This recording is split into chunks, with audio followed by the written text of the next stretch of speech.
Boa tarde, pessoal. Vamos dar início hoje à nossa aula na Revolução Francesa e a Era Napoleônica, parte 4 e a última, tá?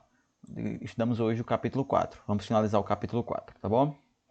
Vamos hoje estudar mais ou menos a finalização, como eu falei para vocês. Na última aula, a gente estudou como Napoleão chegou ao poder, como ele chegou ao ápice, certo? E hoje vamos estudar como ele perdeu esse poder, como foi a derrota de Napoleão, como foi a derrota da França, isso tudo, tá bom? No tópico Reações ao Militarismo Bonapartista, na página 50, certo? E 9, nós vamos estudar que dentro da França, Napoleão era duramente criticado. Mas, professor, ele não era bem visto, não era aquela coisa grandiosa e tudo mais? Era, mas ele era criticado por quê? Por causa das muitas guerras que fazia, certo? Sempre queria estar em guerra, sempre queria fazer guerra com os outros países. Pela censura aos jornais, certo? Revistas e livros. Como eu falei, Napoleão só queria colocar o que ele visse que era bom para o governo. Tudo que fosse contra o governo, ele cancelava. Tá? Ele não deixava postar, ele não deixava escrever, não deixava fazer nada. Tá? Eu falei postar, pensando que a gente estava em rede social. Ele não deixava escrever, não deixava publicar. Ok? E também, Napoleão havia sufocado o ideal de liberdade conquistado na Revolução Francesa. Lembra lá? Ser liberto do rei, daquela opressão, daquela censura e tudo mais. Então, eles tipo, os cidadãos perderam esse ideal. Não, nós estamos libertos da opressão e tudo mais. Não. E também, nos países dominados, a oposição era grande, cara, também era grande. Por quê? Porque estava sendo conquistado por outro país. Perderam também a sua liberdade. Liberdade entre aspas, tá? Vimos então que ele não era só apenas visto como o herói e tudo mais, certo?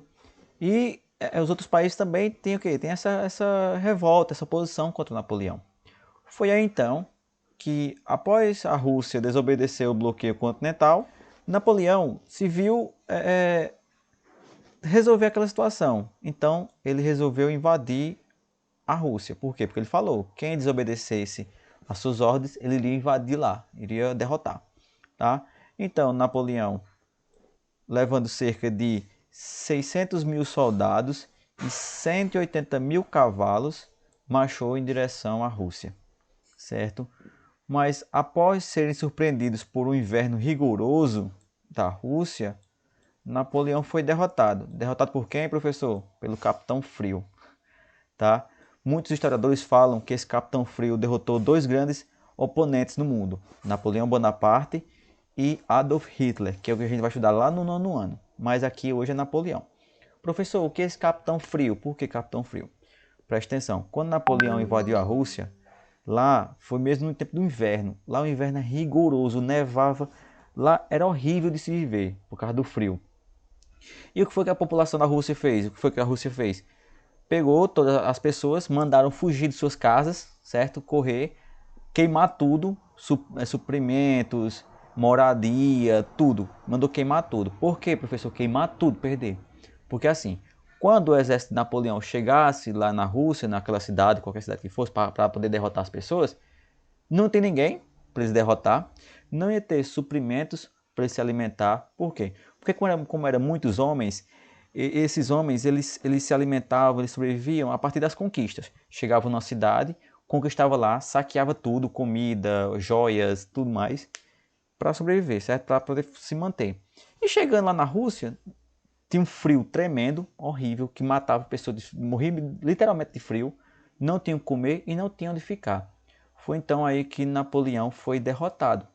E quase não teve luta, quase não teve luta. A única luta que ele fez foi contra o frio, tá? E ele resolveu voltar para a França, porque não tinha mais como sobreviver a tudo aquilo.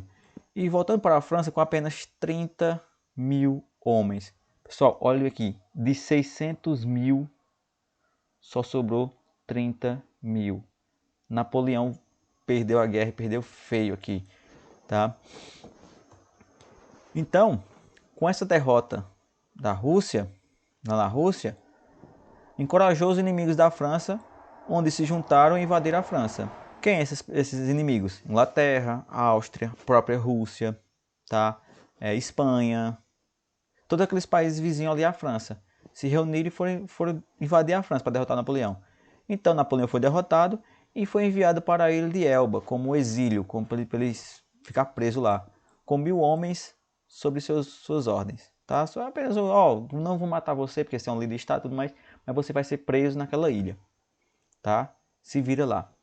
E o trono francês foi ocupado por Luís XVIII, irmão de Luís XVI.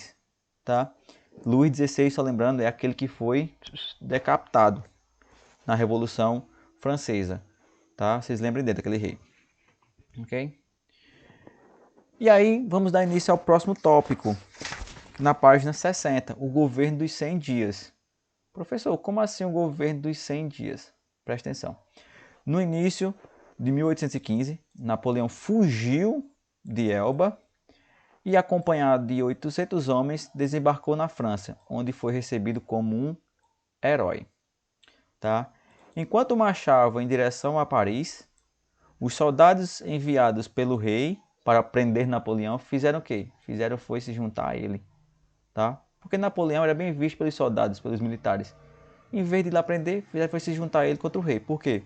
Porque o rei era impopular. As pessoas achavam melhor Napoleão do que o próprio rei. Porque o rei fazia nada. Então foi aí que Luís XVIII resolveu fugir do país e Napoleão assumiu o seu lugar. Só que esse reinado, esse segundo governo de Napoleão só durou 100 dias. Por quê? Porque o que aconteceu? Napoleão só conseguiu governar por 100 dias. Foi duramente atacado pelas nações vizinhas, lideradas por quem? Pelo seu pior inimigo, Inglaterra. Tá? Como eu falei, só durou 100 dias. E os países lá, assim que viram Napoleão chegando, que viram que ele ia voltar ao poder, foi o que fizeram? Acabaram com o mal pela raiz. Disse, não, antes dele ficar mais forte ainda, vamos lá e vamos derrotar ele. Foi o que aconteceu.